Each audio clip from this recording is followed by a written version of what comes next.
mas, acima de tudo, porque cremos em Deus. Amém.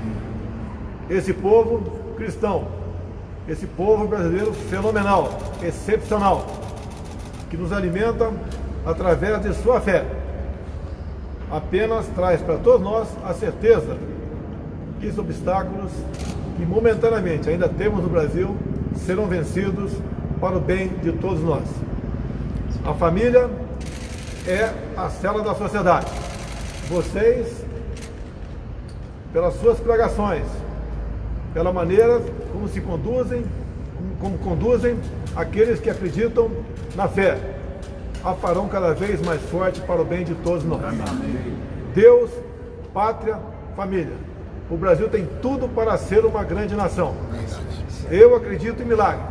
Tive o primeiro em setembro de 2018 e depois em outubro. Foi quase um milagre, uma eleição para quem quase nada tinha, levando-se em conta a forma tradicional como se fazia política.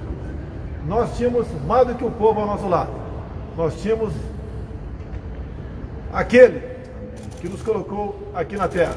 E mais do que nunca agora, a fé de todos nós conduzirá o Brasil a um porto seguro. Meu muito obrigado aos 210 milhões de brasileiros que acreditam.